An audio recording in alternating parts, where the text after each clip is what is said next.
में दरिया बहेगा, हर दरवाजा जो बंद खुल जाएगा,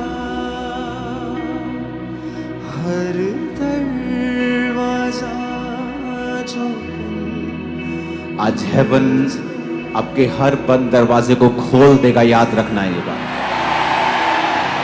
वो खोल देगा, वो खोल देगा, तुम्हें शर्मिंदा नहीं होने देगा।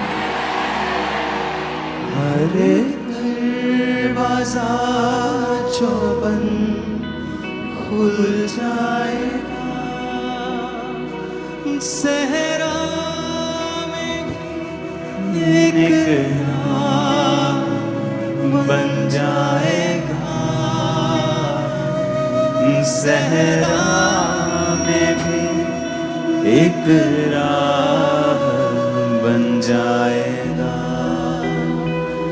तेरे रूह से, तेरे रूह से, तेरे रूह से खुदा बन खुदा, तेरे रूह से, तेरे रूह से, तेरे रूह से खुदा बन खुदा। हम पे तेरा ये पहाड़ भी मैदान हो जाएगा, ये पहाड़ भी मैदान हो जाएगा, सहरा में भी एक राह बन जाएगा, सहरा में भी एक राह बन जाएगा। अपने हाथों को उठाकर थैंक यू जीसस। आज मैं सुनूंगा खुदा बाप, आज मैं सुनूंगी, बोलो ऊंची आवाज में, और फलों को लेके आऊंगा। फिर से कहो खुदावंद से, 7 बार कहो ये बात।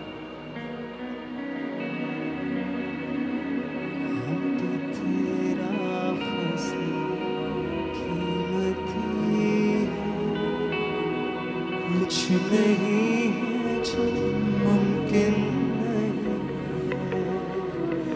हम पे तेरा फज़ल कीमती है।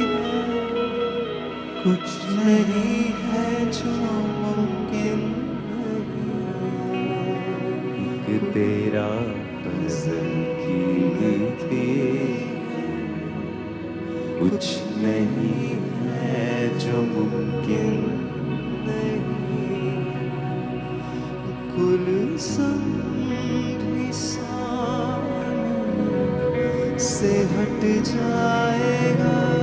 अपने हाथों को उठा के बोलो, कुलज़म का मतलब है समंदर, उसका मतलब है समुद्र भी मेरे सामने से हट जाएगा। अपने हाथों को उठा के फिर से कहो, कुलज़म भी सामने से हट जाएगा, सहरा में एक राह बन जाएगा, सहरा में भी एक राह बन जाएगा। तेरे रूह से, तेरे रूह से, तेरे रूह से खुदा बन खुदा,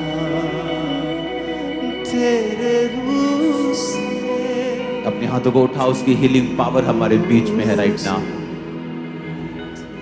और वो आपको हील कर रहा है। जिस रोग के लिए आप रो रहे हैं, करला रहे हैं, जो आपको दुखी कर रहा है, आज खुदाबंद की करुणा वाली प्रेजेंस, उसकी दया वाली हजूरी आपके पेट को, आपके रोगों को, आपके सिर को, आपकी आंखों को, हार्ट को छू रही और आपको हील कर रही है।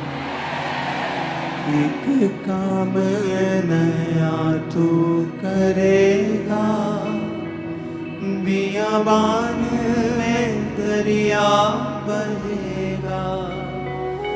एक काम नया तू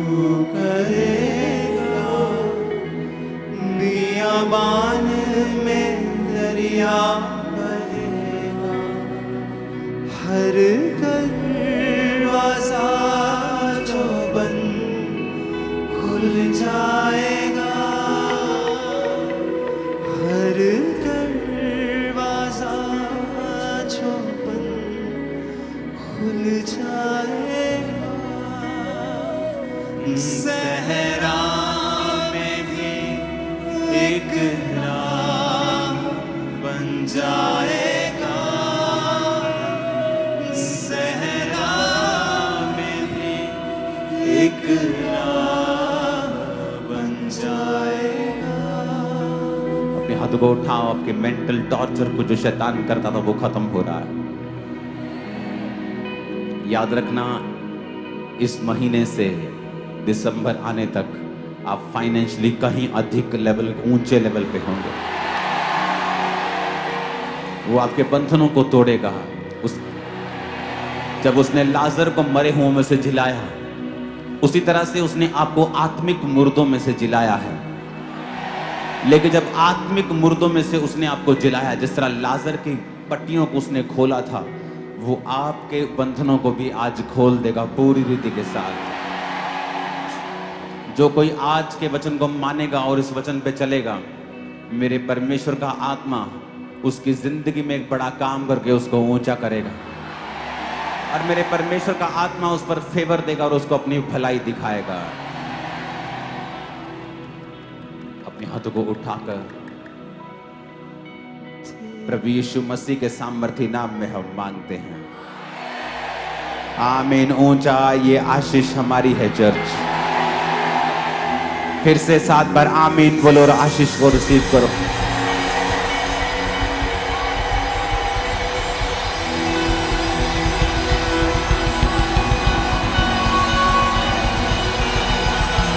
एक काम नया तू करेगा, बियाबान में दरिया बहेगा। पूरी कलीसिया हाथों को उठा के गाए, बोलो खुदा बाप से, एक काम नया तू करेगा, बियाबान में दरिया बहेगा। एक काम नया तू करेगा। पूरी कलीसिया की आवाज में सुनना चाहता हूं। पूरी कलीसिया, एक सिंगर और मैं, अपने हाथों को उठाओ, फिर से कहो, एक काम नया तू करेगा, बियाबान में दरिया बहेगा। एक काम नया तू करेगा, बियाबान में दरिया हर दरवाजा जो बंद खुल जाएगा, हर दरवाजा जो बंद खुल जाएगा। सहरा में भी एक राह बन जाएगा, सहरा में भी एक राह बन जाएगा। अपने हाथों को उठाओ, क्योंकि जैसा आप बोलेंगे, जैसा आप गाएंगे, वैसा ही आपके साथ होता है। आपके शब्द एक जिंदगी को पैदा करते हैं। वो जिंदगी बुरी भी हो सकती है, अच्छी भी हो सकती है। अगर आप अच्छे शब्दों को बोलते हैं, बाइबल के शब्दों को बोलते हैं, आपकी जिंदगी अच्छी और बेटर होती है। जब आप इमोशंस को बोलते हैं, जब आप शैतानी भाषा को बोलते हैं, आपकी लाइफ नीचे जाती है। अपने हाथों को उठा के कहो, खुदाबंद मेरे होंठों के ऊपर अपना पहरा बिठा और मेरी जीभ की रखवाली कर। यीशु मसीह के नाम में हम मांगते हैं। स्वागत है खुदाबंद की प्रेजेंस में आप सबका।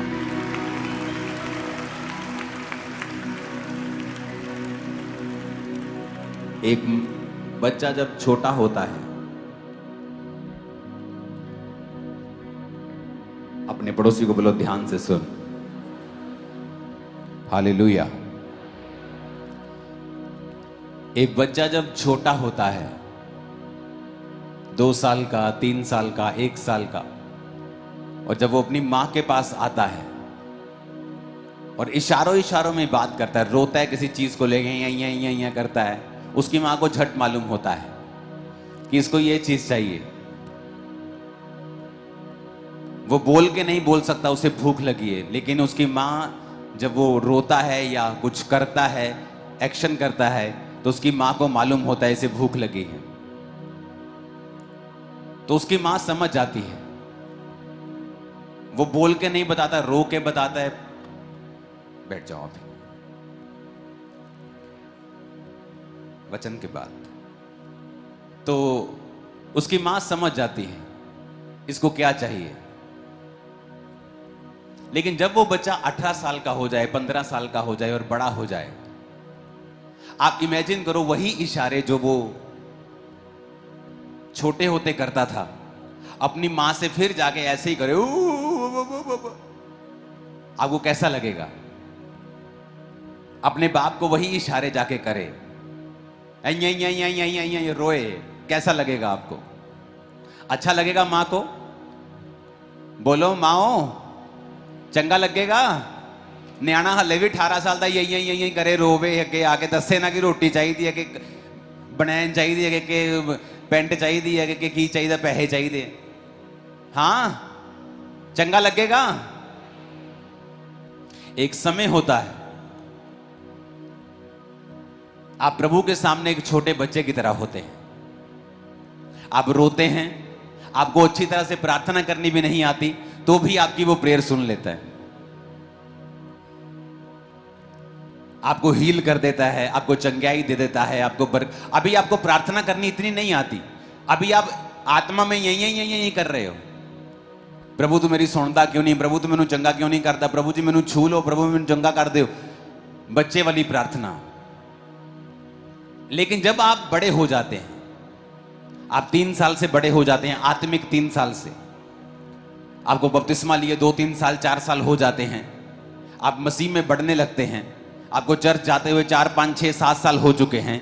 अब अगर आप फिर से वो यही करोगे, परमेश्वर आपकी प्रार्थना को नहीं सुनेगा, बल्कि वो आप पर गुस्सा करेगा। क्योंकि जब 3 साल का बच्चा मां के सामने रो के यही करके मांगेगा, वो उसे प्यार से खिलाएगी, वो खुश होकर खिलाएगी, वो अच्छी तरह खिलाएगी। लेकिन जब 18 साल का, 15 साल का ऐसी हरकतें करेगा, तो वो गुस्सा करेगी, वो गुस्सा करेगी, क्योंकि वो मां अब मैच्योरिटी को, बड़प्पन को एक्सपेक्ट करती है कि अब ये बच्चा बड़ों की तरह बात करे, अब ये बड़ों की तरह मांगे, अब ये सियाना हो जाए, अब ये बचपने की बातें छोड़ दे। आप प्रार्थना करते, प्रभु जी मुझे चंगा करो, प्रभु जी मुझे छू लो, प्रभु जी आप ऐसा कर दो, ऐसा कर दो, आप ऐसा क्यों नहीं करते? आपकी पहले कुछ दिनों की प्रार्थना, पहले कुछ महीनों की प्रार्थना वो सुन ली जाती थी, और आपकी सुन ली जाती थी, तो आपको लगता है कि मैंने प्रार्थना की और मैं हील हो गया। लेकिन आपको यह नहीं पता, अब वो तो बचपना था आपका, आप छोटे बच्चे थे आत्मा में, और परमेश्वर आपकी ऐसी प्रार्थनाओं को भी सुन लेता था। लेकिन जब आप बड़े हो जाते हैं, जब आपकी उम्र आत्मा में बड़ी हो जाती है, आपको मसीह में आए 4 साल, 3 साल, 5 साल, 10 साल हो जाते हैं, अगर फिर से आप वही प्रार्थनाएं करेंगे, तो वो प्रार्थनाएं जो पहले रिजल्ट लेके आती थी, अब वो रिजल्ट नहीं लेके आएंगी। और लोग कई बार क्वेश्चन करते हैं कि मैं जब पहले प्रार्थना मसीह में, जब मैं नया नया आया था ना, मैं प्रार्थना करता था ना, मेरी प्रार्थना सुनी जाती थी, मैं हील होता था, लेकिन अब मुझे ऐसा लगता है कि परमेश्वर मेरी प्रार्थना को सुनता नहीं। शायद वो नए नए लोगों को हील करता है, ऐसा नहीं है। क्योंकि तब आप जब नए होते हैं, आप बच्चे होते हैं आत्मा में, वो आपके करलाने को, चिल्लाने को, यूं को भी सुन लेता है, क्योंकि वो आपसे प्यार करता है और आपको सारी चीजें दे देता है। लेकिन जब आप आत्मा में बड़े हो जाते हैं, अब वो ये चाहता है कि आपको मांगना आना चाहिए। अगर आपको भूख लगी है तो रोने से नहीं, आपको मांगना पड़ेगा, मां मुझे खाना दो। अगर आपको कपड़े चाहिए, आपको मांगना पड़ेगा, मुझे कपड़े चाहिए। अगर आपको बाहर जाना है, आपको किराया चाहिए, आपको पैसे चाहिए, आपको मांगना पड़ेगा। ट्यूशन फीस चाहिए, मांगना पड़ेगा। साइकिल चाहिए, मांगना पड़ेगा। आप बच्चे की तरह सिर्फ रोते थे, मां आपका डायपर चेंज कर देती थी। आप रोते थे, आपको खाना देती थी। आप रोते थे, आपको सुला देती थी। वो सब कुछ जानती थी। लेकिन अब आपको ऐसे नहीं चलेगा। आपको जो कुछ चाहिए, आपको वही चीज स्पेसिफिकली, वो चीज आपको उन्हीं शब्दों में प्रभु से मांगनी पड़ेगी, और उसके लिए आपको बाइबल पढ़नी पड़ेगी और ये देखना पड़ेगा कि जो चीज मुझे चाहिए वो बाइबल में एग्जैक्टली कहां लिखी है। क्योंकि अगर मैं ऐसा नहीं करूंगा तो अब यहीं रोने से, चिल्लाने से, करलाने से परमेश्वर मेरी प्रार्थना को नहीं सुनेगा। चले जा रहे नाव में और यीशु मसीह पीछे सो रहे हैं और तूफान आ गया नाव में।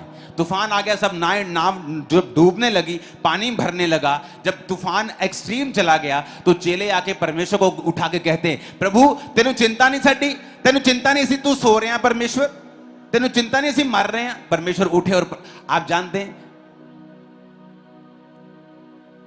प्रभु को तो खुश होना चाहिए था कि संकट के दिन तू मुझे पुकार और मैं तुझे उत्तर दूंगा। प्रभु को तो खुश होना चाहिए कि हां मेरे बच्चों आओ मेरे पास, मैं यही चाहता था कि तुम मेरे पास आओ। लेकिन बाइबल कहती परमेश्वर उनसे नाराज हुए, यीशु मसीह उनसे नाराज हुए और प्रभु ने कहा, हे अल्प विश्वासियों, हे थोड़े विश्वासियों, तुम्हारा विश्वास कहां है।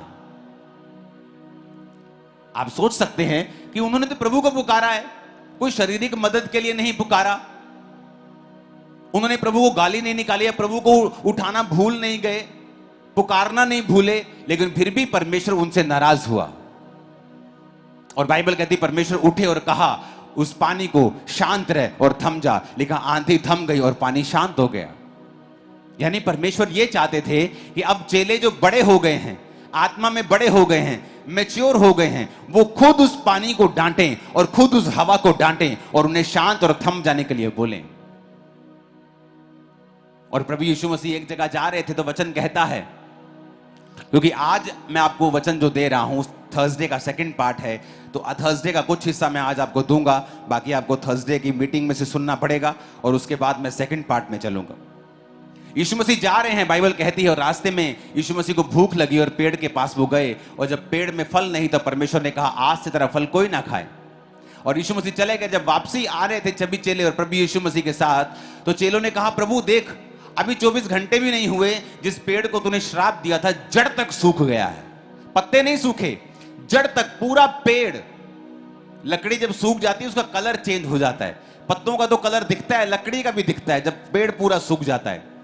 एक दिन में जड़ वाला पेड़, फल देने वाला पेड़, कभी सूखा दिखाओ कि एक दिन में पेड़ खराब हो जाए, आपको कहीं एग्जांपल नहीं मिलेगी। कहीं दिखाओ एक दिन में पेड़, पत्ते सब कुछ सूख जाए एक दिन में जड़ तक, कहीं एग्जांपल नहीं मिलेगी। और वो पेड़ सूखा हुआ नहीं था पहले से। इस बात की गारंटी ये है कि यीशु मसीह अंजीर के पेड़ के ऊपर फल ढूंढने गए थे, क्योंकि अंजीर का पेड़ तभी फल देता है जब उसके पत्ते हरे होते हैं और नए पत्ते निकलते हैं। जब नए पत्ते निकलते हैं और हरे हरे पत्ते निकलते हैं, पीछे से फल भी निकलता है। जब यीशु मसीह ने देखा कि पत्ते निकल रहे हैं तो फल भी होगा, अंजीर का पेड़ है, पत्ते निकले हैं तो फल भी जरूर होगा। लेकिन जब फल नहीं था तो परमेश्वर ने कहा तू सूख जाए, और नया पेड़, नए पत्ते निकल रहे, 24 घंटे के अंदर अंदर जड़ तक सूख गया। और यीशु मसीह ने कहा, यीशु मसीह ने उनको, अपने चेलों को कहा, जब चेलों ने कहा परमेश्वर तो सूख गया है, मरकुस 11 उसकी 23 आयत में लिखा, यीशु ने कहा मैं तुमसे सच कहता हूं, जो कोई उस पहाड़ से कहे तो उखड़ जाए और समुद्र में जा पड़, और मन में संदेह ना करे वरन विश्वास करे, जो कहता है हो जाएगा, उसके लिए वही होगा। यीशु मसीह ने कहा अगर तू पहाड़ से कहेगा यहां से हट जा, यानी अब परमेश्वर ये चाहते थे कि उसकी कलीसिया मैच्योर हो जाए। यीशु मसीह ने कहा मुझसे बात मत करो, मेरे सामने कंप्लेंट मत करो, सीधा अपनी मुसीबत से जाके बात करो। हे आंधी थम जा, ए समुद्र शांत हो जा।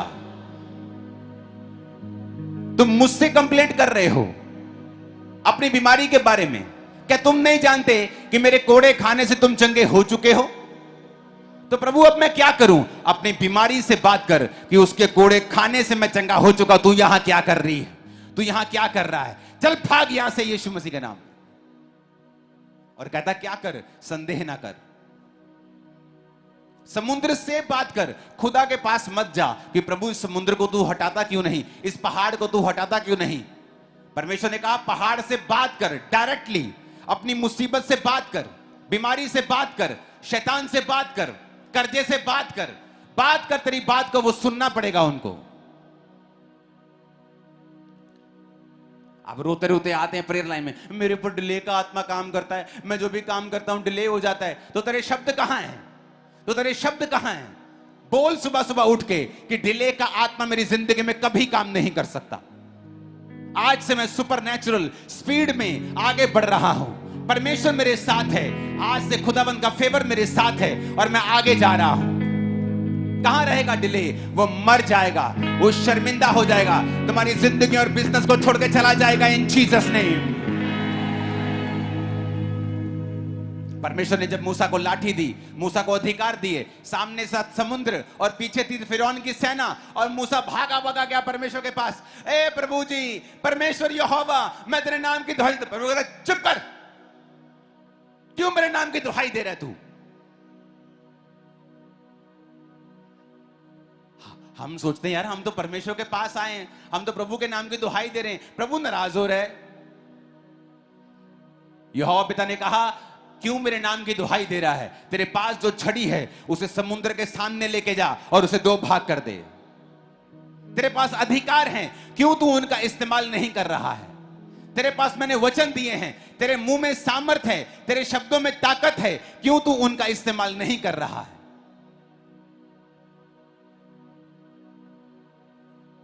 मुझे पापा से मिलना, मेरे घर में डेथ्स हो रही है वीक के बाद। तो तुम्हारे शब्द कहां हैं? तुम्हारे शब्द कहां हैं? जो फैमिली बची है उनको बिठाओ, बैठो एक जगह गोल घेरे में बैठ, अपने हाथ पकड़ के बैठ जाओ जरा और वचन डिक्लेयर करो, मैं ना मरूंगा वरन जीवित रहूंगा और परमेश्वर के कामों का वर्णन करता रहूंगा। मैं ना मरूंगा वरन जीवित रहूंगा, परमेश्वर के कामों का वर्णन करता रहूंगा। मैं ना मरूंगा वरन जीवित रहूंगा, परमेश्वर के कामों का वर्णन करता रहूंगा। बोलो बोलो, मैं ना मरूंगा वरन जीवित रहूंगा और परमेश्वर के कामों का वर्णन करता रहूंगा। अपने हाथों को उठा के बोलो, मैं ना मरूंगा वरन जीवित रहूंगा और परमेश्वर के कामों का वर्णन करता रहूंगा। मैं ना मरूंगा वरन जीवित रहूंगा और परमेश्वर के कामों का वर्णन करता रहूंगा। बहने बोलो, मैं ना मरूंगी वरन जीवित रहूंगी, प्रभु के कामों का वर्णन करती रहूंगी। हालेलुया। कहां जाएगा वो मौत का आत्मा? उसे जाना पड़ेगा। लेकिन तुम परमेश्वर के सामने रोते हो, प्रभु तुझे दिखता नहीं, मेरा चाचा मर गया, मेरा फलाना मर गया, मेरा ताया मर गया, वो मर गया, वो मर गया, अब मुझे भी वही बीमारी है। तो क्या इंतजार कर रहे हो कि अब तुम मरोगे?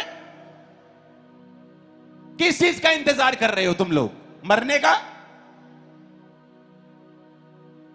तुम मर जाओगे ऐसे ही जैसे वो मरे हैं, अगर तुम अपने शब्दों का इस्तेमाल नहीं करोगे और तुम प्रभु को बोलते रहोगे और प्रभु तुम पे गुस्सा करेगा कि मैंने बाइबल में तुम्हें अधिकार दिए हैं, तुम्हें चलना सिखाया है, तुम्हें वचन पढ़ना सिखाया है, कि वचन में लिखा है समुद्र पेड़ से बात कर, पहाड़ से बात कर, मेरे पास मत आ कि प्रभु इस पेड़ को बोलो उखड़ जाए यहां से, इस पहाड़ को बोलो उखड़ जाए यहां से। प्रभु कहता मुझसे मत कहो, मैंने तुम्हें अधिकार दिया, तुम डायरेक्ट बात करो उससे, मैं तुम्हारे साथ हूं।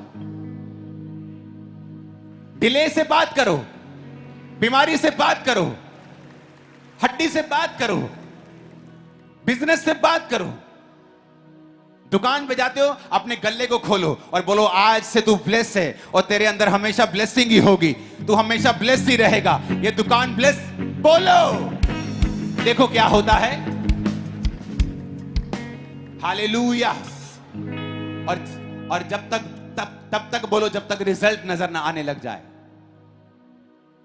क्योंकि परमेश्वर अब आप जब बड़े हो जाते हैं वो आपके यैया तैया यैया वाली प्रार्थना नहीं सुनता है, बल्कि वो गुस्सा करता है।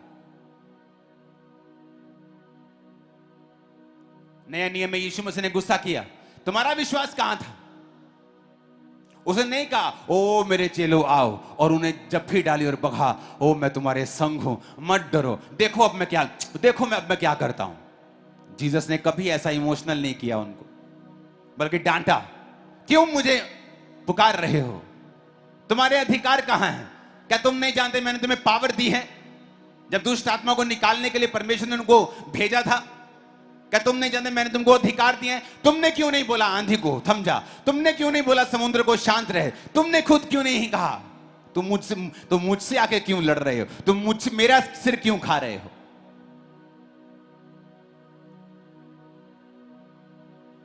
Hallelujah, hallelujah.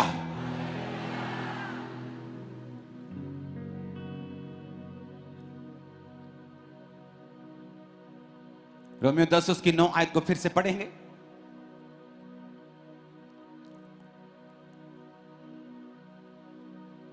अपने हाथों को उठा के बोलो हालेलुया।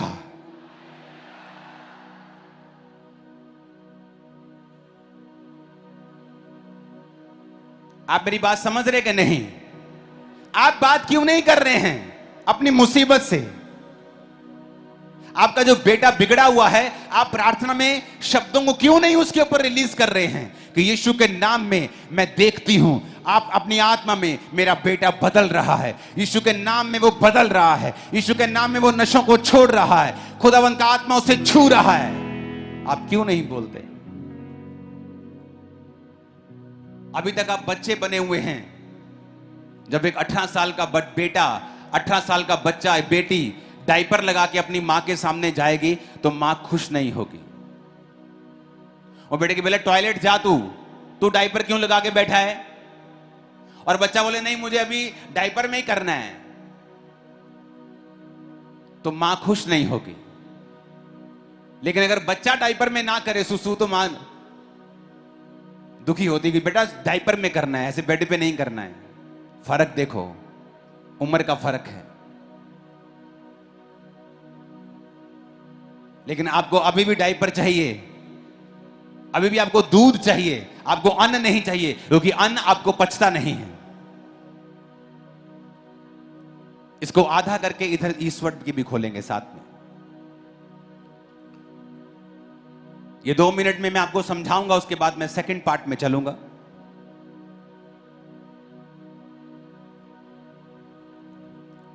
इसको करना सेट पूरा। अपनी स्क्रीन पे देखेंगे मरकुस 10 उसकी 9 आयत। यदि तू अपने मुंह से यीशु को प्रभु जानकर अंगीकार करे और अपने मन से विश्वास करे कि परमेश्वर ने उसे मरे हुओं में से जिलाया, तो तू निश्चय उद्धार पाएगा। अपने पड़ोसी को बोलो ऊंचा पढ़ना, और मैं 1 2 3 बोलूंगा, आप इस आयत को पढ़ेंगे। 1 2 3 कि यदि तू अपने मुंह से यीशु को प्रभु जानकर अंगीकार करे और अपने मन से विश्वास करे कि परमेश्वर ने उसे मरे हुओं में से जिलाया, तो तू निश्चय उद्धार पाएगा। आमीन। अब मैं आपको शॉर्ट में समझाऊंगा, अगर लंबा समझना है तो वीरवार की मीटिंग देखना। ओके, इसको समझाना है, ध्यान से देखना। इसमें 3 चीजें हैं। पहला, हम रिजल्ट देखेंगे, यू विल बी सेव्ड। 1 2, इसमें 3 चीजें हैं। पहला है यू विल बी सेव्ड। तीसरा, पहला है इफ यू एक्नॉलेज, ये है पहला।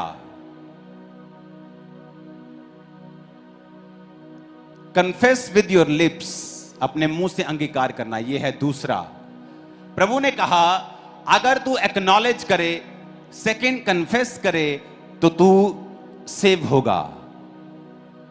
हिंदी में पढ़ेंगे उसको। मुंह से यीशु को प्रभु जानकर अंगीकार करे और मन में विश्वास करे, तो तू निश्चय उद्धार पाएगा। अब पहला है बिलीव करना एंड एक्नॉलेज करना। ये इकट्ठा आता है, बिलीव एंड एक्नॉलेज। इसका मतलब है कि एक वचन पर विश्वास करना और उसे समझ जाना। दूसरा आता है फिर उसका अंगीकार करना। मैं इसे हिंदी में लिख देता हूं। कन्फेशन, अंगीकार करना। और तीसरा आता है फिर तू सेव हो जाएगा, बच जाएगा, हील हो जाएगा, डिलीवर हो जाएगा। क्योंकि सेव का मतलब है यूनानी भाषा में सोजो। सोजो का मतलब है, इधर देखो, save, deliver, protect, heal, preserve, do well, and be make whole. यीशु ने कहा अगर तू, ये उद्धार के बारे में जो बाइबल कह रही है, फिर से उस आयत को देखेंगे तो निश्चय उद्धार पाएगा। ये उद्धार का मतलब है सोजो, असली भाषा में जो वचन है सोजो, इसका मतलब सिर्फ आत्मिक उद्धार नहीं है। लोग बोलते हैं आत्मिक उद्धार की बात करो, जीसस ने अकेले यहां पर बाइबल में आत्मिक उद्धार की बात नहीं की है। इसमें पहला है आत्मिक उद्धार, लेकिन यह कंप्लीट नहीं हुआ। पहला है टू सेव, वाकई यह है आत्मिक उद्धार यानी अनंत जीवन पाना, लेकिन यह खत्म नहीं हुआ। उद्धार का मतलब यह भी है डिलीवर, प्रोटेक्ट, छुटकारा पाना, शैतान से छुटकारा पाना, चंगे होना, प्रिजर्व होना, सुरक्षित रहना, डू वेल, अपनी जिंदगी में अच्छा करना, बी मेक होल, यानी अगर आपके शरीर में कोई कमी है तो बी मेड होल। जैसे जीसस ने बहुत बार लोगों को चंगा करते वक्त बोला है be made whole, be make whole, complete हो जाओ, पूरे हो जाओ, तो वो पूरे हो जाते थे। जैसे यहां टेस्टिमनीज आती हैं, मुझे दिखता नहीं था, डॉक्टर ने ये बोल दिया था पीछे आंख में रोशनी नहीं, लेकिन आज प्रार्थना के दौरान मुझे दिखने लगा। क्या हुआ? जो नाड़ी पीछे बंद थी वो बी मेड होल हो गई, वो कंप्लीट हो गई और दिखने लगा, सुनने लगा, लोग चलने लगे। ये वो मतलब है। तो इसके लिए उसने कहा पहला काम क्या करना है? Believe and acknowledge. एक्नॉलेज करना, किसी चीज को देखना और उसको एक्नॉलेज कर लेना, उसको समझ लेना कि परमेश्वर ने मेरी गरीबी के लिए ये किया है, उसने मेरी बीमारी के लिए उस कोड़े खाए हैं। एक्नॉलेज कर लेना कि कोड़े मेरी बीमारी के लिए हैं। बिलीव कर लेना कि परमेश्वर ने मेरे लिए खाए हैं। पहला पॉइंट हो गया। फिर दूसरा पॉइंट है उसका अंगीकार करना, मुंह से, लिप से, होंठों, दिमाग में नहीं, होंठों से, कि प्रभु यीशु मसीह ने मेरे लिए कोड़े खाए हैं। अंगीकार करना, मैं बीमार नहीं हूं, यीशु के नाम में इस बीमारी को मैं डांटता हूं, क्योंकि यीशु के कोड़े खाने से मैं चंगा हो चुका हूं। कहता है जब ये दो काम तू कर लेगा तो तीसरा, यू विल बी सेव्ड, ये अपने आप हो जाएगा कि वो हीलिंग, वो डिलीवरेंस, वो सब कुछ तुम्हारी लाइफ में आ जाएगा जो तुमको चाहिए, अपने आप होना शुरू हो जाएगा। लेकिन पहला काम तुम्हें करना होगा बिलीव एंड एक्नॉलेज, और अंगीकार करना होगा। और तीसरा काम हीलिंग, डिलीवरेंस, वो सेव, वो साल्वेशन, वो अपने आप तुम्हारी लाइफ में होगा। ऊंची आवाज में बोलो हालेलुया। यानी ये मेरे हाथ में है, रिजल्ट परमेश्वर ने बता दिया है।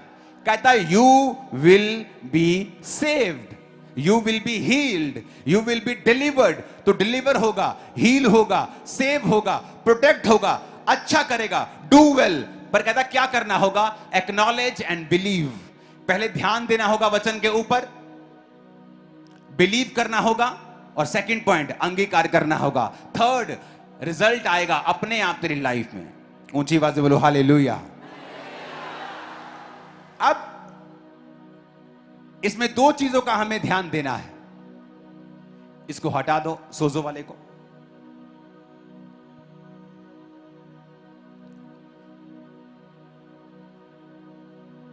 प्लेन पेज देना यहां। पहली बात, अपने पड़ोसी को बोलो विश्वास करना है। फिर से बोलो विश्वास करना है। बोलो विश्वास करना है। किसके ऊपर? अपने शब्दों के ऊपर विश्वास नहीं करना, खुदा के ऊपर विश्वास करना है। हमारा विश्वास हमारे बोले गए शब्दों के ऊपर नहीं है। किसके ऊपर है? परमेश्वर के ऊपर। इसे जूम आउट करो, खाली पेज दो एक छोटा सा। अपने पड़ोसी को बोलो ध्यान से सुन, और बोलो विश्वास करना है। बोलो अपने पड़ोसी को विश्वास करना है। फिर से बोलो विश्वास करना है,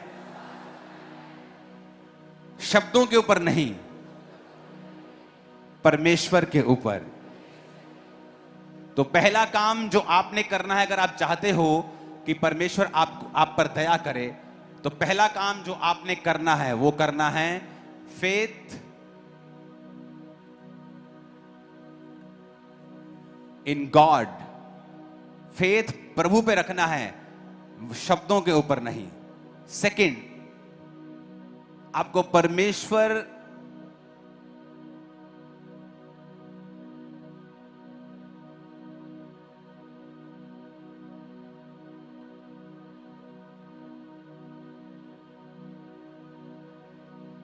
आपको परमेश्वर की इच्छा में चलना है, क्योंकि ये कोई टोटका नहीं है कि आप ऐसे शब्द बोलेंगे तो ठीक हो जाएंगे। ये टोटका नहीं, अगर आप ये टोटके की तरह इस्तेमाल करेंगे आपकी लाइफ में कुछ नहीं होगा। इन पॉइंट्स को लिख लो कि फेथ परमेश्वर के ऊपर रखना है, अलाइनमेंट विद गॉड्स विल यानी प्रभु के इच्छा के साथ साथ चलना है। तीसरा, तुम्हारा पर्पस।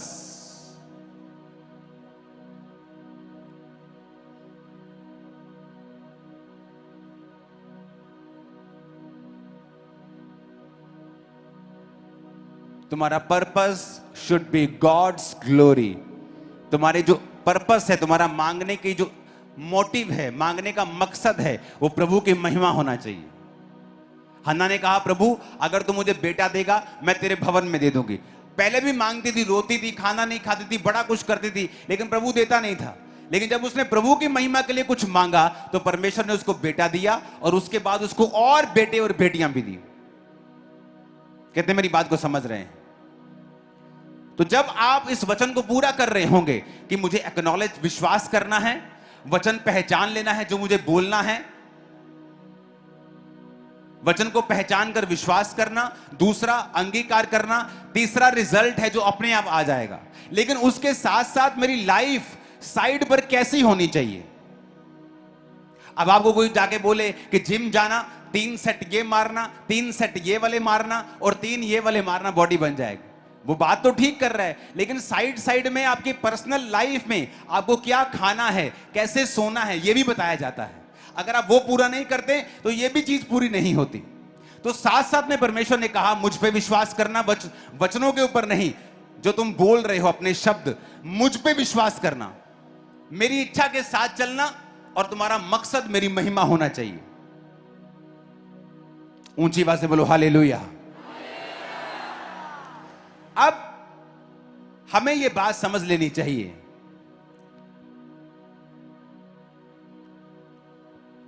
कि क्यों परमेश्वर यह कह रहा है। क्योंकि अगर आप प्रभु की विल में, अलाइनमेंट विद गॉड्स वर्ड, अगर आप ये वचन बोलते बोलते, बाइबल के वचन का अंगीकार करते करते अगर आप चोरी करते हैं, आप चोर हैं, आप अपने बिजनेस में, अपने काम में, अपनी ड्यूटी में, आप अपनी जॉब में, अपनी नौकरी में, अपने मालिक की आप चोरी करते हैं, तो आपके बोले गए वचन काम नहीं आएंगे। क्योंकि आपको गॉड्स की विल के साथ अलाइन होना पड़ेगा कि अगर आप चाहते हो कि आपके बोले गए वचन एक फल को पैदा करें और वो व्यर्थ ना हो। अगर आप मिट्टी में बीज बोते हो तो आप उस मिट्टी की गोडी करते हो, आप उसको बीज बोते हो, आप उसको पानी देते हो, आप फिर उस पर ट्रैक्टर नहीं चलाते हो, आप उसको खराब नहीं होने देते, आप उस बीज की, उस मिट्टी की रक्षा करते हो कि यह फल लेके आए।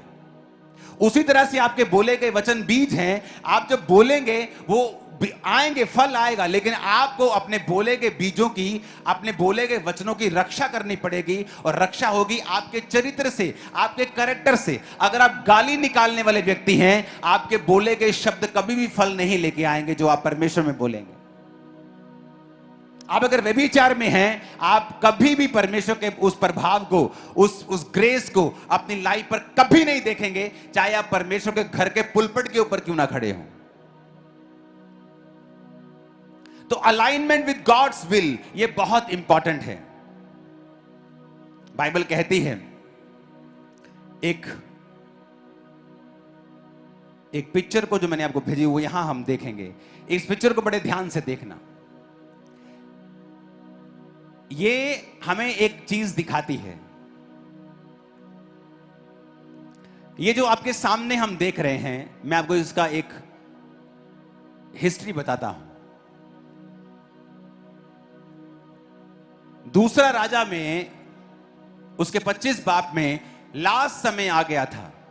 क्योंकि होता क्या था, जब दाऊद राजा बना, शाऊल बना, जब शाऊल हट गया, अपनी कुकर्मों की वजह से दाऊद बन गया, दाऊद ने पूरी उम्र तक राज भोगा, फिर उसका बेटा राजा बना। सुलेमान परमेश्वर के वचनों पे चला नहीं, तो परमेश्वर ने कुछ वायदे जो उससे किए थे उनको घटाना शुरू किया। और सुलेमान के बच्चे के बाद बच्चे, जब पोते पड़पोते राजे बनते गए, तो बाइबल कहती है कि वो परमेश्वर से हटते गए तो प्रभु उनको हरा देता था, उनके राज को छोटा कर दिया, उनके प्रभाव को पूरे एरिया में कम कर दिया, उनके राज्य को छोटा कर दिया। तो परमेश्वर उनको दुख दे रहा था। जब इंसान पाप करता है तो परमेश्वर उसकी लाइफ को छोटा कर देता है, आशीषों को कम कर देता है, उसे दुखी कर देता है, चारों तरफ से उसे बांध देता है।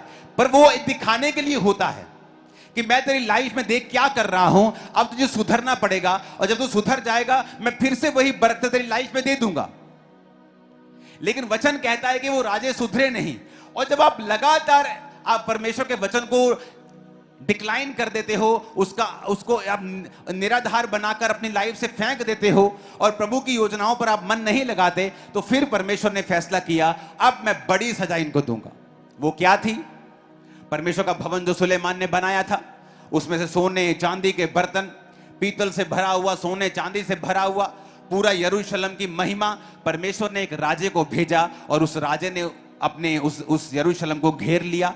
जब यरूशलेम को बहुत देर तक वो घेरे रहा, वहां खाने पीने की कमी होने लगी, महंगी होने लगी चीजें, क्योंकि सप्लाई सारी पीछे से बंद हो गई।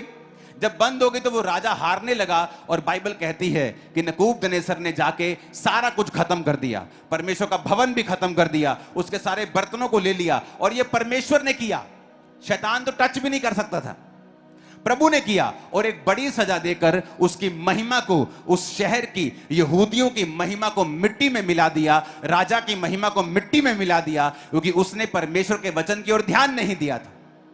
ये थी परमेश्वर की लास्ट सजा। जब आप मुड़ते नहीं, जब आप हटते नहीं, और लगातार सालों साल परमेश्वर आपसे बात करता है और आप नहीं सुनते, तो परमेश्वर ने काम किया। लेकिन परमेश्वर दयालु परमेश्वर भी है। कुछ सालों के बाद यिर्मयाह ने प्रोफेसी की कि परमेश्वर फिर से उन लोगों को बसाएगा और फिर से बेबीलोन के बंधनों से मुक्त करके वापस उन्हें इजराइल में लेके आएगा और यरूशलेम में लेके आएगा। जब मुझे परमेश्वर ने कहा यरूशलेम नगर फिर से बसाया जाएगा, और बहुत से सालों की कड़ी मेहनत के बाद, दुखी होने के बाद, जब लोग रोने लगे, जब लोग प्रार्थना करने लगे, गलती का एहसास हुआ, क्यों हमने तौबा नहीं की, क्यों हम परमेश्वर के वचनों के ऊपर नहीं चले, तो बाइबल कहती है परमेश्वर ने राजा के दिल में डाला। और वो राजा कोई क्रिश्चियन नहीं था, लेकिन वो राजा जो था वो परमेश्वर में नहीं होने के बावजूद भी, एजरा 1 उसकी 1 आयत में पढ़ेंगे, फारस के राजा कुस्रू के पहले वर्ष में यहोवा ने फारस के राजा कुस्रू का मन उभारा कि यहोवा का जो वचन यिर्मयाह के मुंह से निकला था वो पूरा हो जाए। इसलिए उसने अपने समस्त राज्य में प्रचार करवाया और लिखवा भी दिया। 2 आयत, फारस का राजा कुस्रू यूं कहता है, स्वर्ग के परमेश्वर यहोवा ने पृथ्वी भर का राज्य मुझे दिया है, और उसने मुझे आज्ञा दी है कि यहूदा के यरूशलेम में मेरा एक भवन बनवा। 11 आयत में लिखा है, सोने चांदी के पात्र सब मिलकर 5400 थे।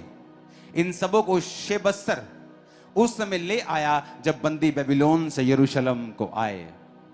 अब परमेश्वर ने राजे से बात की। जब आप प्रभु की ओर मुड़ते हैं, अलाइन होने लगते हैं प्रभु की इच्छा के साथ कि प्रभु हमने गलती की है, हमें माफ करें, तो आपकी पोजीशन कितनी मर्जी डाउन क्यों ना हो, एक राजा जो यहोवा को नहीं मानता, उसके दिल से, उसके मन से परमेश्वर बात कर रहा है।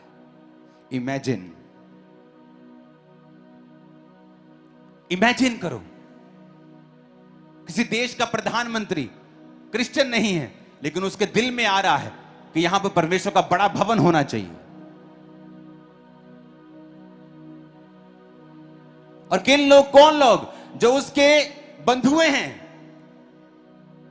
जिनको भेजने का मतलब है फ्री के कितने मजदूर भेज रहा है, इकोनॉमी इफेक्ट होगी। लेकिन क्योंकि वो लोग प्रार्थना कर चुके हैं, वो लोग परमेश्वर की इच्छा के साथ अलाइन हो चुके हैं, तौबा कर चुके हैं,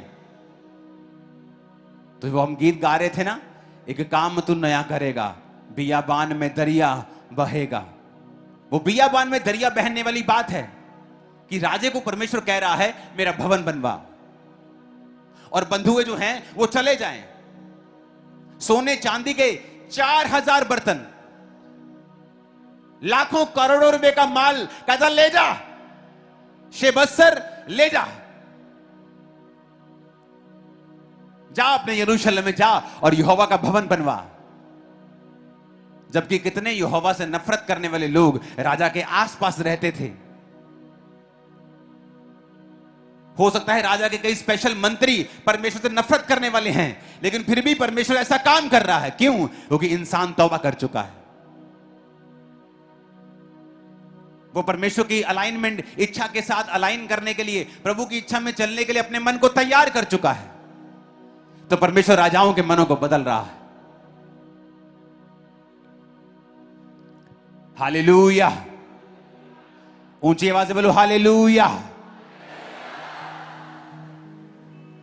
लिखा all the vessels of gold and silver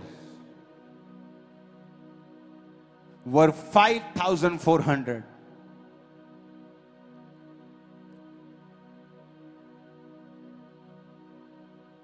सोने चांदी दूसरे बर्तन मिला के 5400। कितनी कीमत! और मैं क्यों कह रहा हूं ये? हालेलुया। यीशु मसीह के जन्म, ये मैं घटनाएं अब बोलूंगा, ध्यान से देखना। यीशु मसीह के जन्म से 538 साल पहले, अगर आप करीब आके दिखाएंगे और बिल्कुल पीछे से दिखाएंगे तो ज्यादा अच्छा रहेगा।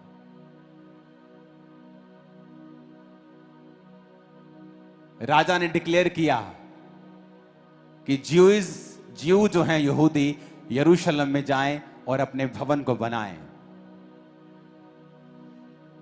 तो पहला टुकड़ा आया यीशु मसीह के जन्म से 537-538 साल पहले। पहला टुकड़ा आया शेशबज्जर के द्वारा।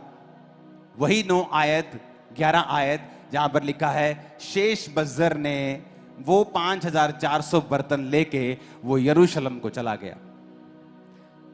The first wave of exiles returns, पहला जत्था यरूशलेम में वापस आ गया, क्योंकि भविष्यवाणी पूरी हुई जो यिर्मयाह ने की थी कि ये लोग वापस जाएंगे और परमेश्वर उनको फिर से बसाएगा। जोर से कहो हालेलुया। अब जब वो आए, कुछ साल वहां पे रहे, क्योंकि सालों से, ऑलमोस्ट सदी से छोड़ा हुआ था अपना देश। आए और फिर से अपने घरों को बनाया, फिर से सेटिंग करनी स्टार्ट की और उसमें कुछ साल लग गए। फिर 515 साल पहले, यानी उस घटना के 15 के साल बाद, 15-20 साल बाद, जो परमेश्वर का भवन था, टेंपल रीबिल्ड, जो भवन था अंडर द लीडरशिप ऑफ जेरुब्बाल की लीडरशिप में, वो भवन जो था वो बनना शुरू हुआ।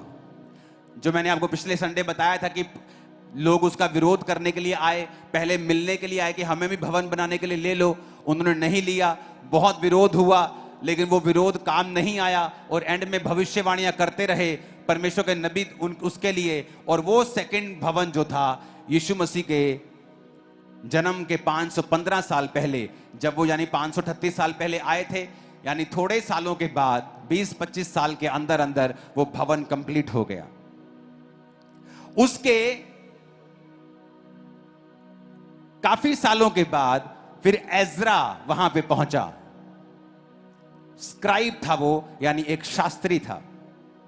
अब समझने वाली बात यह है कि पहले परमेश्वर ने उनको भेजा, जाओ और अपने नगर में जाओ, बर्तन ले जाओ और भवन बनाओ। वो आ गए। कुछ सालों के बाद उन्होंने भवन बनाना शुरू किया। अब और कुछ सालों के बाद वहां पे एज्रा आया, और बाइबल कहती है जब एज्रा वहां पे आया तो एज्रा ने उनको प्रचार किया।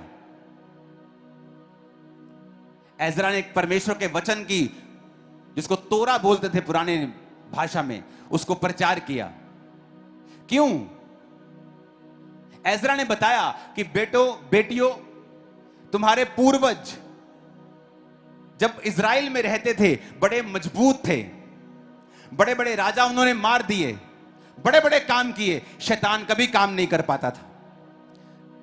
पर जब उन्होंने पाप किया और प्रभु ने उनको तौबा करने का मौका दिया, जब सालों साल वो तौबा नहीं की और प्रभु ने भवन को नष्ट करके उनको बेबीलोन की बंधुआई में भेज दिया। और जब तुमने फिर प्रार्थना की और परमेश्वर ने तुम पर दया करके वापस भेजा, वापस भेजने के बाद तुमने भवन बनाया जिसका विरोध हुआ, लेकिन वो बन गया। अब फिर से वो गलती दोबारा मत करना,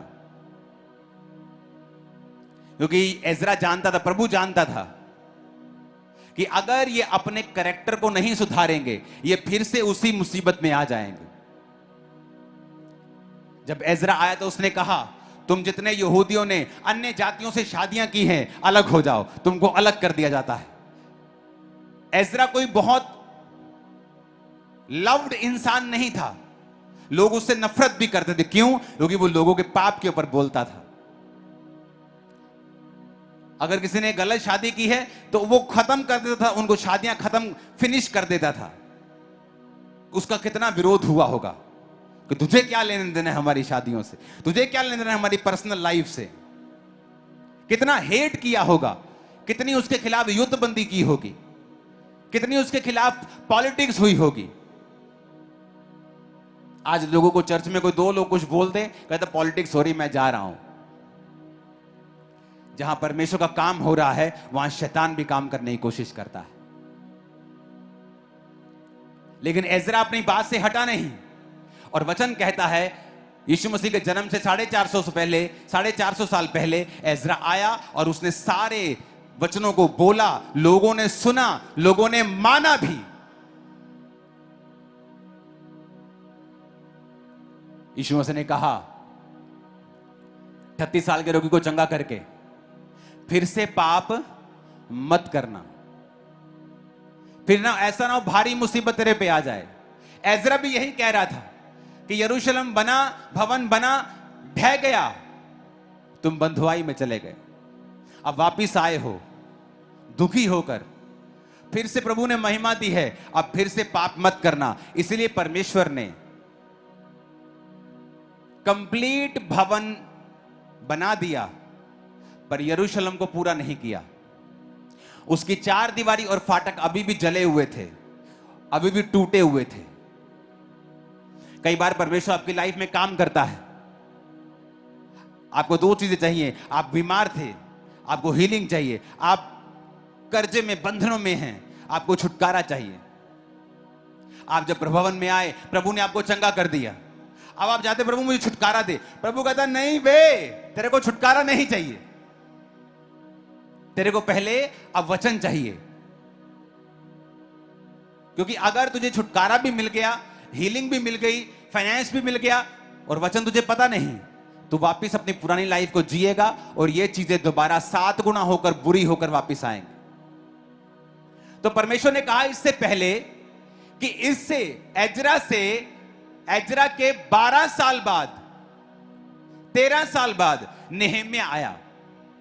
इससे पहले कि मैं नेहेम्या को भेजकर यरूशलेम की यह शहरपना और फाटकों को बनाकर इस शहर की ग्लोरी को कंप्लीट कर दूं, इससे पहले मैं एजरा को भेजूंगा कि जो भवन मैंने बना के दिया है, पहले तुम वचन को मानकर परमेश्वर के वचनों पर चलो, अपने आप को स्ट्रांग करो। जैसे तुम स्ट्रांग हो जाओगे, अब मैं बाकी महिमा भी पूरी कर दूंगा। आप हील हो जाते हैं, परमेश्वर चाहता अब तुम वचन को सीखो, पवित्रताई में चलना सीखो, वचन में चलना सीखो, ताकि परमेश्वर जो अगली ब्लेसिंग तुम्हें देना चाहता है वो तुम्हारी लाइफ में बनी रहे। कितने मेरी बात को समझ रहे हैं?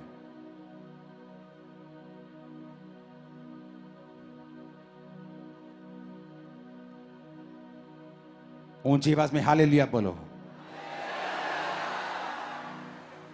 आपको समझ आ रही है कि नहीं? नहीं आ रही है तो बताओ मेरे को, मैं बंद करूं। आ रही है कि नहीं? आ रही है ना? देखो, परमेश्वर ने एजरा और नेहेम्या को इकट्ठा भी तो भेज सकता था। 12 साल का फर्क कोई फर्क नहीं होता। इकट्ठा भी तो यरूशलेम की शहरपना बना सकता था ना। जब भवन बना, भवन कॉस्टली था। अगर आप अपनी बाइबल में पढ़ेंगे ना तो आपको मालूम होगा इस भवन के लिए जो पैसा इकट्ठा किया गया था उसकी वैल्यू 550 करोड़ बनती है आज की डेट के अनुसार। ये कोई छोटी मोटी चीज नहीं थी।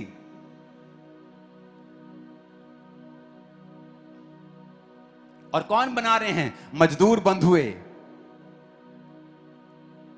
खुदा उनके साथ था, वो आपके साथ है। बहुत से लोग अमीर थे, उन्होंने बोया सोना चांदी, चीजें, वस्तुएं।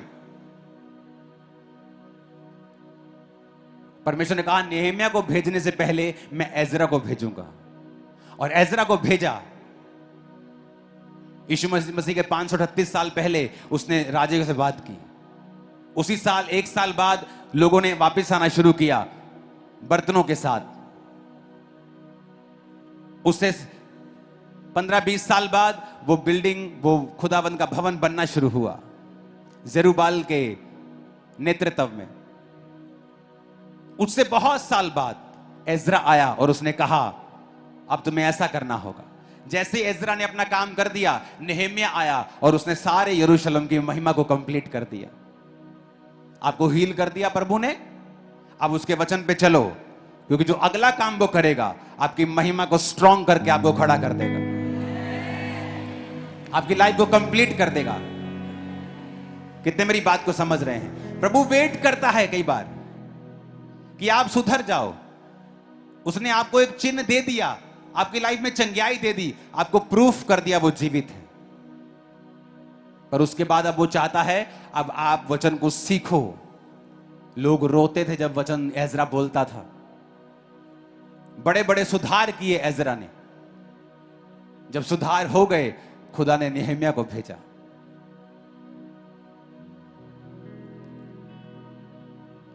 नेहम्याह चाहता तो नहीं आता। उसके दिल को किसने उभारा?